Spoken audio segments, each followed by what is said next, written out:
Je te révèle les 5 pires erreurs qui t'empêchent de perdre du gras en tant que pratiquant de cardio. Et la dernière devrait assez te surprendre. Je suis coach sportif et nutritionniste depuis plusieurs années. Dans cette vidéo, je te révèle les 5 erreurs les plus fréquentes. Et comme je suis sympa, je te donne aussi les solutions. Et d'ailleurs, à l'issue de cette vidéo, j'aimerais beaucoup en commentaire que tu me dises si tu en faisais une ou plusieurs. Ça m'intéresse vraiment beaucoup de le savoir. Pense à t'abonner à cette chaîne si tu veux avoir un maximum de contenu de qualité. Cette chaîne, c'est vraiment celle sur laquelle j'aurais aimé tomber il y a 10 ans. Je te donne les meilleures astuces sport, santé, bien-être et je te révèle vraiment les clés en essayant de mettre de côté tout ce qui est inefficace pour que tu puisses gérer tes priorités, avoir les meilleurs résultats le plus vite possible. Allez, générique!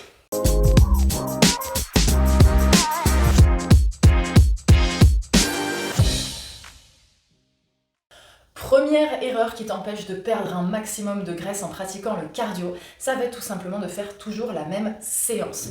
Donc quand tu fais une séance de sport cardio, tu vas utiliser ton système cardiaque, respiratoire et aussi tu vas développer ta musculature avec des fibres particulières qui servent le cardio.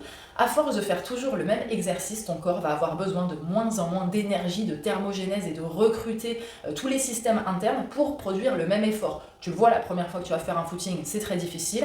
Plus tu fais le même footing, plus ce footing devient facile. C'est tout simplement ce qu'on appelle l'adaptation métabolique. Ça fait toujours très plaisir de progresser. Le problème, c'est qu'au bout de 8 semaines, ta diminution d'énergie nécessaire pour produire le même effort va baisser de 10 à 30% en fonction de ta taille, ton poids, sexe, âge et ton niveau, on va dire, sportif. Comme je te l'ai dit, je te donne le problème, je te donne la solution. Première solution, si tu fais ta séance en salle de sport avec plusieurs exercices cardio, ça va être tout simplement de ne pas les faire dans le même ordre. Essaye par exemple, si tu as un exercice 1, 2, 3, 4, de faire en sorte de faire par exemple 4, 3, 2, 1 ou 2, 3, 4, 1 et de les inverser. Tu verras que les mêmes exercices aux mêmes fréquences sur la même durée, juste faits dans un ordre différent, vont déjà te demander un peu plus d'effort.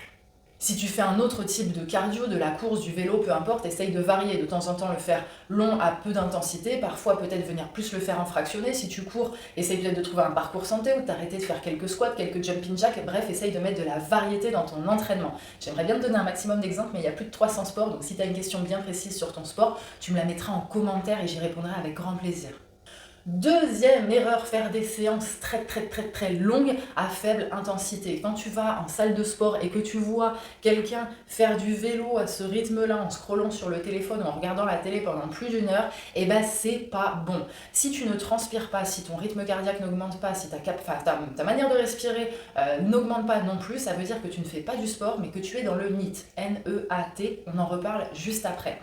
Déjà en termes de dépenses caloriques, c'est assez faible, il vaudrait mieux faire plus intense et plus court, mais il y a aussi un souci, c'est que on va très vite, au bout d'environ 1 heure de sport, on va se mettre à sécréter du cortisol, hashtag hormone du stress. Le problème du cortisol, c'est que il empêche le développement de la masse musculaire, donc il va entre gros guillemets faire fondre ton muscle. Le deuxième problème, c'est que le cortisol favorise le stockage des graisses. Donc une séance de sport de plus d'1 heure à limiter. Bien évidemment, si tu aimes la rando par exemple, tu peux aller faire ta rando le week-end, mais l'idée c'est de ne pas avoir des séances de sport trop longues. Si tu veux faire 4 heures de sport par semaine, il vaut mieux faire 4 fois 1 heure que 2 fois 2 heures. Troisième très grosse erreur quand on se met au cardio, on ne pense pas déficit calorique. Moi j'ai des élèves qui me disent « Oh je sais que sur ce cours je brûle à peu près 500 calories, du coup maintenant ce que je fais c'est que je vais au McDo tous les mercredis après-midi avec mes enfants. » Et un repas McDo c'est un peu plus de 500 calories en fonction des menus.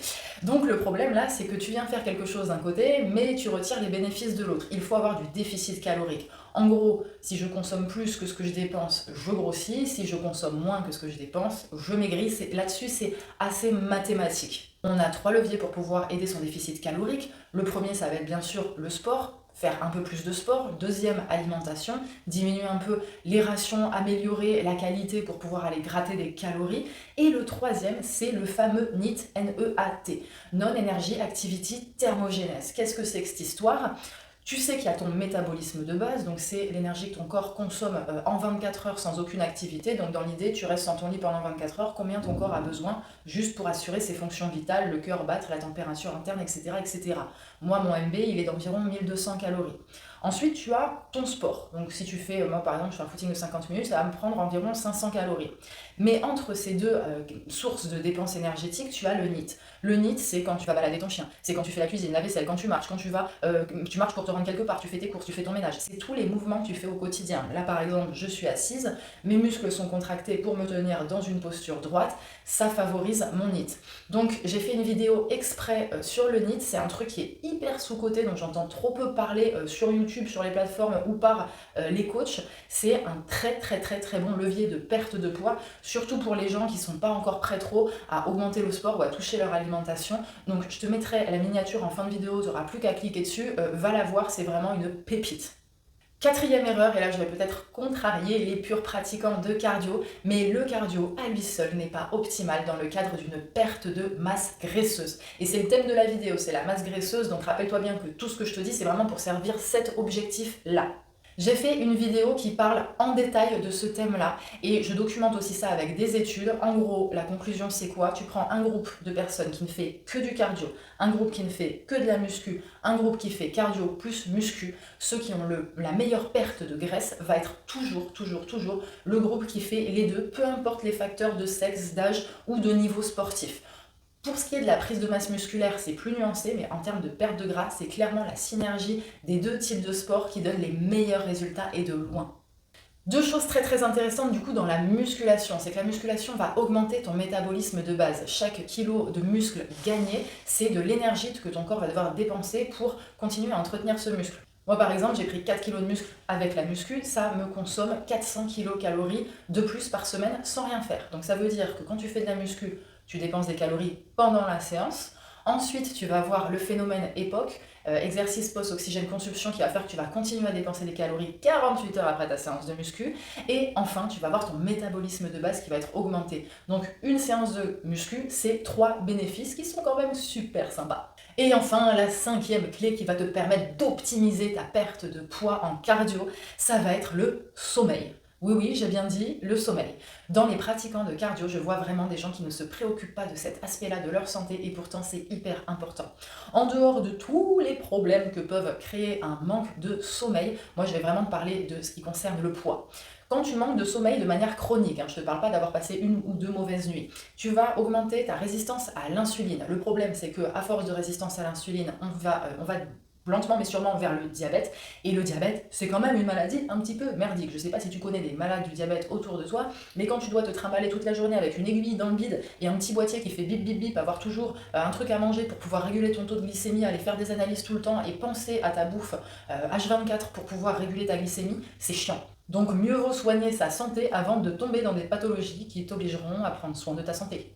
Je te parle aussi de la leptine et de la gréline. Ce sont deux hormones antagonistes. La leptine, c'est l'hormone de la satiété. La gréline, c'est l'hormone de la faim. Ça veut dire que les deux, en fait, elles se fight un petit peu. Sauf que la leptine, elle est sécrétée principalement pendant le sommeil. Donc ça veut dire que si tu ne dors pas assez, tu vas avoir trop de gréline par rapport à la leptine. Ton corps va t'envoyer des signaux de faim, alors qu'au final, tu n'auras pas faim, tu n'auras juste pas assez d'hormones antagonistes pour inhiber le message neuronal de la gréline. Donc pour réguler ton appétit, il faut dormir.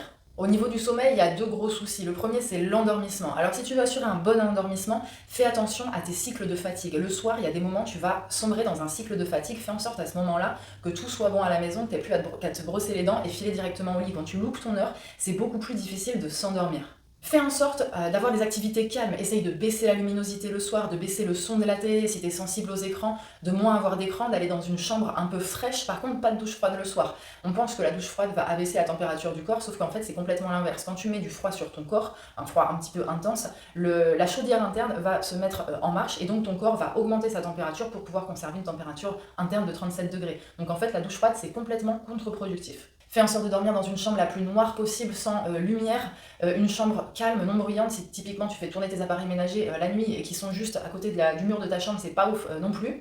Coupe le Wi-Fi sur ton téléphone, voire même programme ta box internet pour que le Wi-Fi soit coupé. Et moi, je vais te donner un petit exercice de respiration qui m'a beaucoup aidé. Je suis quelqu'un qui a eu des gros problèmes d'endormissement, avec de l'insomnie, avec de la prise de médicaments assez hardcore. Et concrètement, cet exercice, parmi beaucoup d'autres choses, m'a aidé. C'est pas à lui seul qu'il a tout résolu le problème. Souvent, le souci de l'endormissement, c'est les bavardages intellectuels. Tu vas au lit et là, tu penses à 10 000 trucs. Ça a une cause très simple. Et si tu veux mieux la comprendre, mieux la connaître, je t'invite aussi à lire ce bouquin hein, qui est un peu une pépite. Les bavardages intellectuels, en général, ils ont lieu au moment où tu ne fais rien, à savoir l'endormissement et la méditation. Donc si dans ces activités-là, tu as une activité intellectuelle qui est trop intense, c'est tout simplement parce que ton intellect est trop stimulé toute la journée, que tu es tout le temps entre un ordinateur, les réseaux, passer un coup de fil, ceci, cela, et que tu n'as pas assez de moments de calme mental. Donc la seule solution à ça, ça va être de te mettre des moments pendant lesquels tu te fous la paix. Deuxième et dernier petit souci de l'endormissement, ça va être le bedtime procrastination. Donc là, c'est quelque chose d'assez psy, donc j'ai pas envie de le développer, je te laisse aller faire tes propres recherches. L'idée, c'est que les gens qui sont surmenés pendant la journée vont faire durer leur soirée et se coucher très très tard pour se réapproprier un temps un petit peu pour eux. Donc si tu te reconnais là-dedans, je te laisserai aller faire tes recherches. Sur ce, moi, je te mets donc en petite miniature les vidéos dont je t'ai parlé. Si tu as besoin de précision, parce que là, évidemment, je fais des généralités toujours, laisse-moi un commentaire, pense à liker, ça te coûte pas plus cher. Et surtout, abonne-toi, c'est très important pour moi et c'est très important si tu veux continuer à avoir un contenu de bonne qualité toutes les semaines. Sur ce, je te souhaite une très bonne journée, je te dis à bientôt. Bye bye. Et du coup, dis-moi en commentaire si tu faisais une de ces erreurs.